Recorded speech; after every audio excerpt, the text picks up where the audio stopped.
Battleground, New York City, the fight for your vote.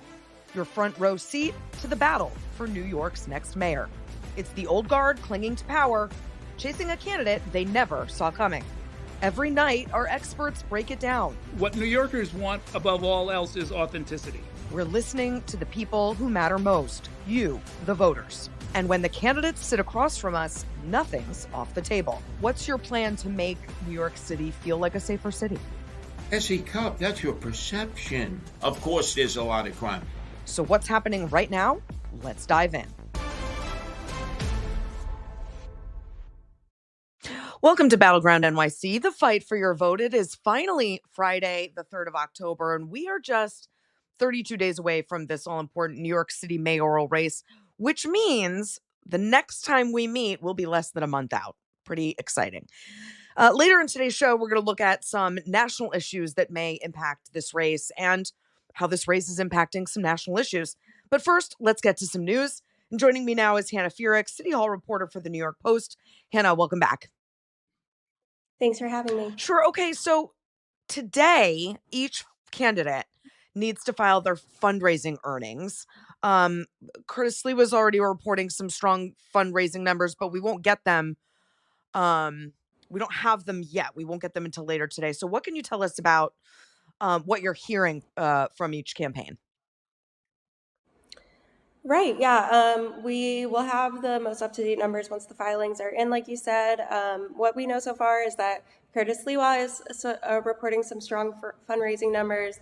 Zohran Mamdani, the front runner, he's already reported maxing out his campaign, which is $7.9 million.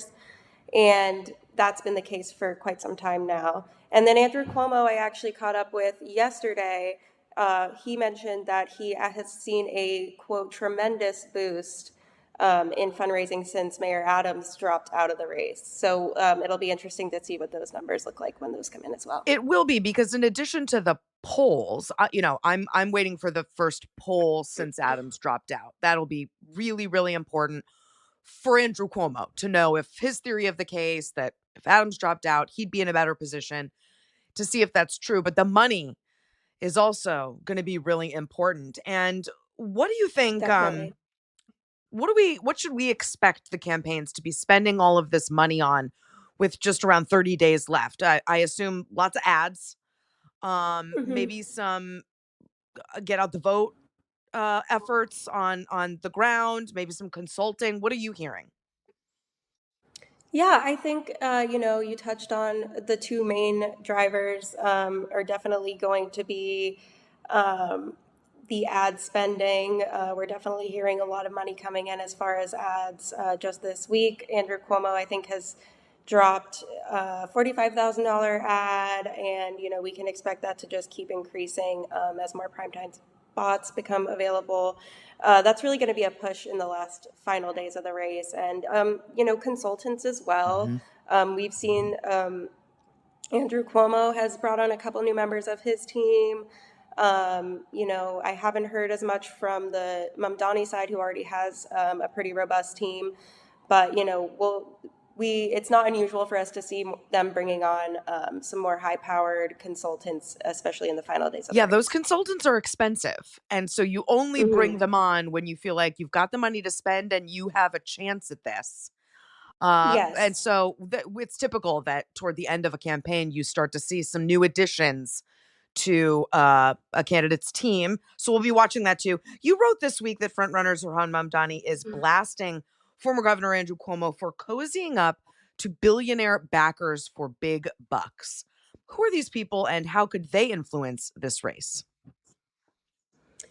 Yeah, Mamdani held a press conference earlier this week on Billionaires Row, and he's calling out Cuomo, he hasn't directly taken this money from billionaires per se.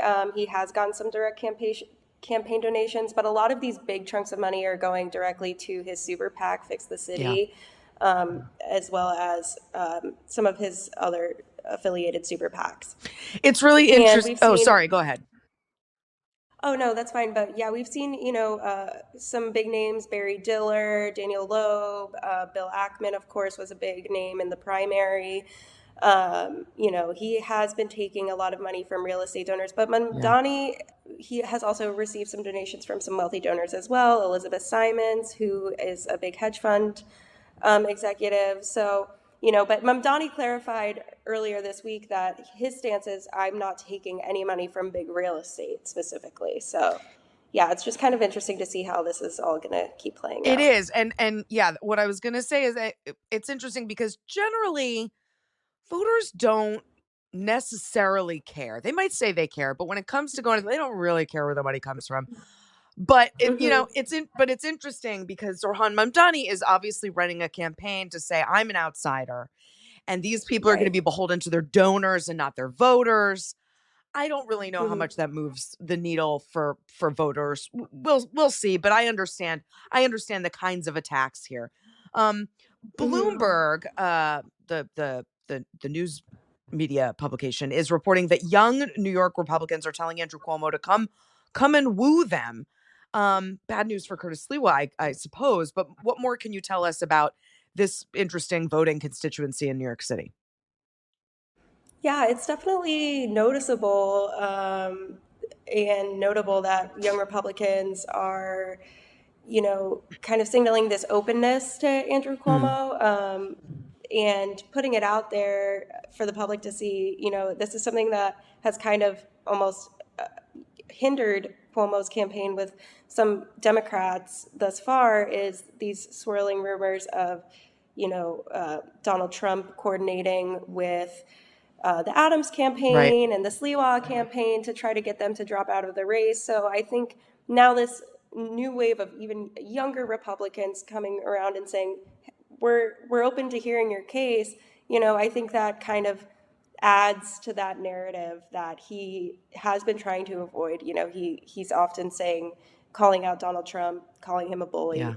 So I do think he's trying to separate himself from that, and this doesn't help. It doesn't, and we're going to talk to Trip Yang about this in the next blocks. But it doesn't help that narrative. But if you're Andrew Cuomo, you want gettable votes. You want voters, and so Hmm. it is an interesting project to see if he can turn some of those out. Hannah Fierick, thanks so much for being here. We really appreciate it. Thanks so much for having me. Okay, and when we come back, we'll talk more about the big picture politics and the impact this race will have on the midterms. But first, let's hear from two young voters on who their favorite candidate is for mayor. Battleground NYC. We'll be right back. Zoran. Zoran. At the same time. Because we don't have I'm using eye language, but like my head isn't under the ground. I have eyes, I have ears, and I feel like a common sense approach is to just look at what the hell is happening in this city and what the hell have any of the candidates said substantively of how they plan to fix it.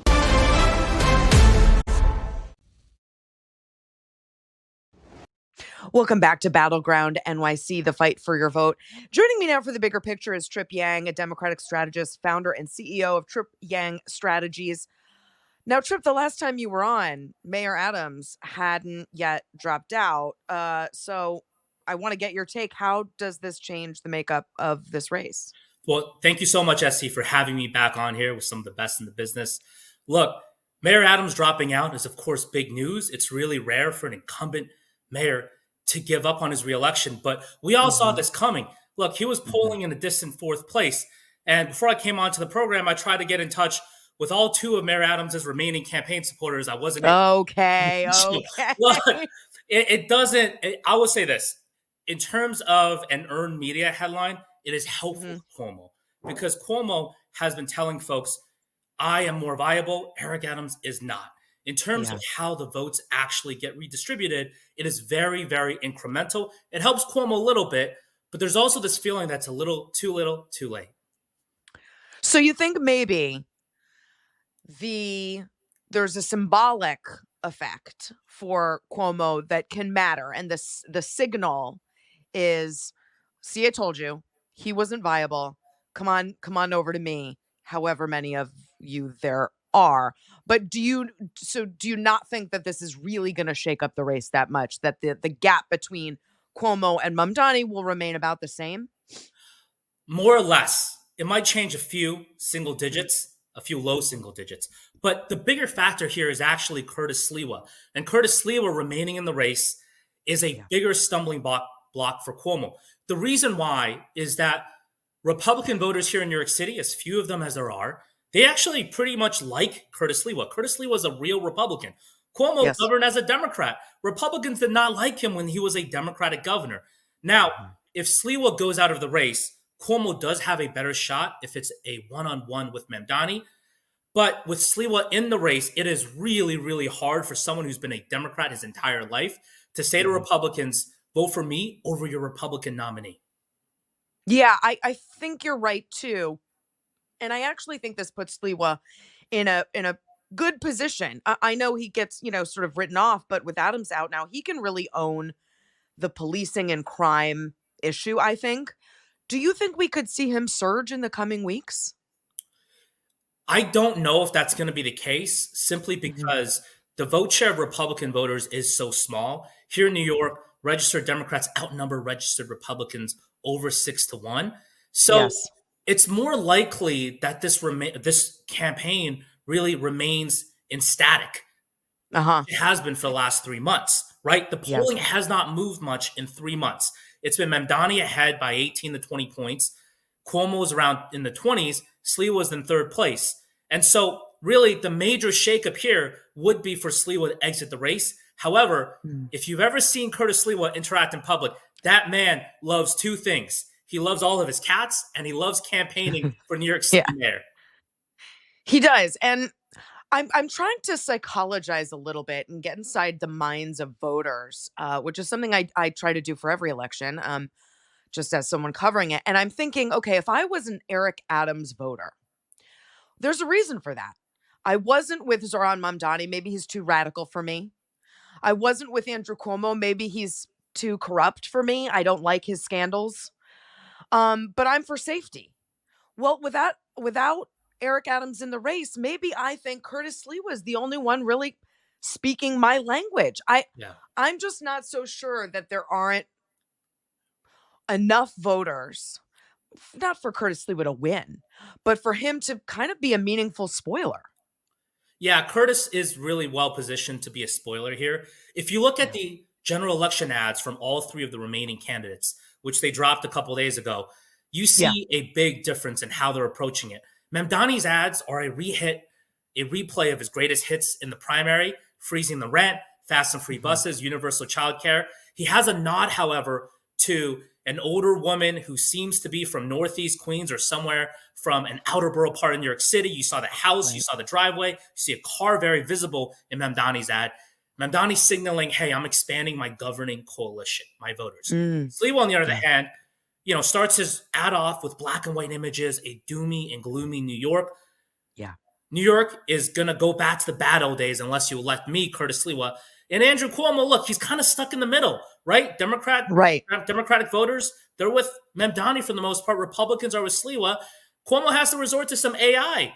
It's a really tricky spot for Andrew Cuomo to navigate here because, in all honesty, to actually win, he probably needs to win about 40% of registered Democratic voters. Yeah. That's going to be really hard when the party, including Governor Kathy Hochul, the Democratic Party is coalescing around Mamdani. And most Republicans are with Sliwa. So Cuomo has to have some type of threading the needle here with Democrats, Republicans, Independents. Pretty unlikely. He doesn't really. His lane is undefined. He could have a very defined lane. It's not well defined, and I think that's mostly because he didn't really want to be here running for mayor of New York City. He wanted to be running for president. Trip, we're gonna come back after the break. I've got lots more questions for you, so don't go anywhere. More Battleground NYC after this. Back with me for the bigger picture and more Battleground NYC is Trip Yang, a Democratic strategist, founder and CEO of Trip Yang Strategies. So, Trip, in the previous block with our reporter, Hannah Fierick, we talked about New York Republicans telling Andrew Cuomo to come woo their voters. And I think if your major opponent is Democratic Socialist, that makes a lot of sense.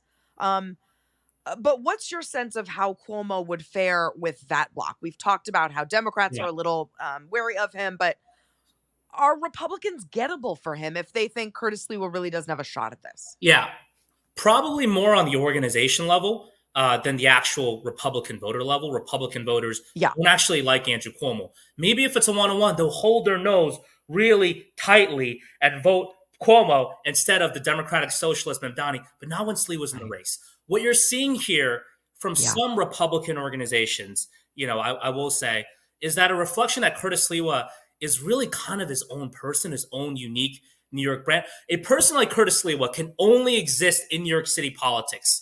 That type of big persona. He isn't Yeah. really a MAGA Republican. He doesn't have a close relationship Right. with Trump. Clearly, Trump doesn't respect him much. So, Yep. on the professional white collar Republican organization level, maybe Cuomo can pick off a Republican elected official or two. Remains to be Yeah. seen. But with actual voters, it's Mhm. really hard for Cuomo to get their support when Slee was still in the race.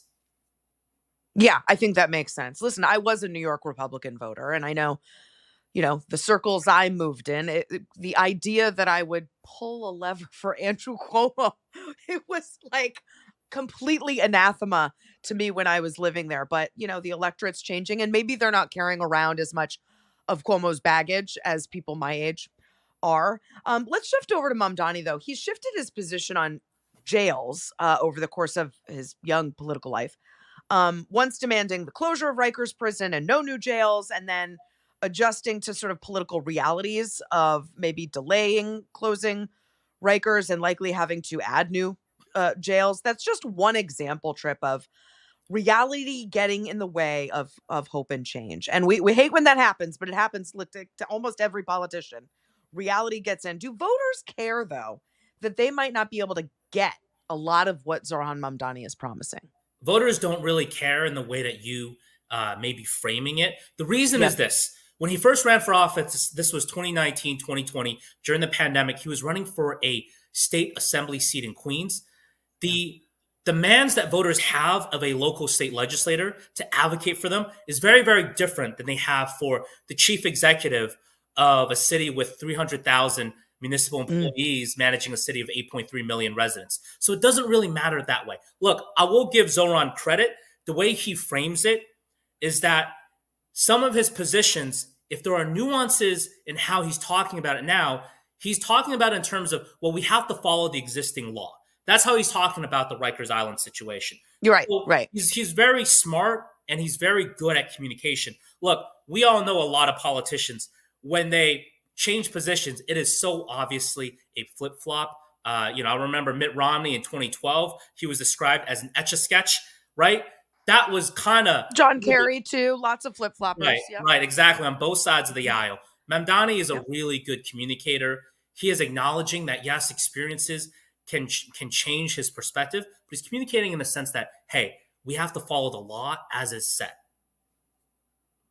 Yeah, I'm not sure that every Zoran fan is going to see it that way. I think some will say, oh, that sounds kind of like a cop out. You're supposed to fight the laws. You're supposed to fight some of this stuff. But I get you. I'm just saying there's political realities. They always creep in, and they have the worst effect on a person like Zoran Mamdani or Barack Obama, someone who's promising real change and shaking up the system. It's easier for someone like a Cuomo to sort of weather those flip-flopping charges, because he's flip-flopped a lot too. He's had to moderate his positions too for this race, but it just doesn't impact those kinds of politicians as much. We'll see what Mamdani voters think. We're in the midst of a government shutdown, Trip, as you know. What would you advise the candidates to do in terms of messaging this moment? What I would say is that what you've seen some of the successes in the Democratic Party is to really take the fight to Donald Trump. You can't send Donald Trump and his administration some type of a letter. You really have to show your energy. One moment that the media did not always cover as much early on in New York in the primary was that in March, Donald Trump's voters are Tom Homan. He came to Albany, and Zoran at the time, he was probably in third place in the mayoral primary. He was still relatively unknown, but there was viral clips of him, going up to Tom Homan and really causing, and really advocating on Confronting behalf of New him. Yorkers, Yeah. really much yelling at Tom Homan, expressing rage and frustration. That is a great example of what Democratic voters want to see right now in 2025. They want to see energy. You don't necessarily have to be a progressive, a moderate. They just want Yeah. to show some rage and some fight in their leaders. Okay, Trip, I've got some more for you, so stay right there. And Battleground NYC will be right back.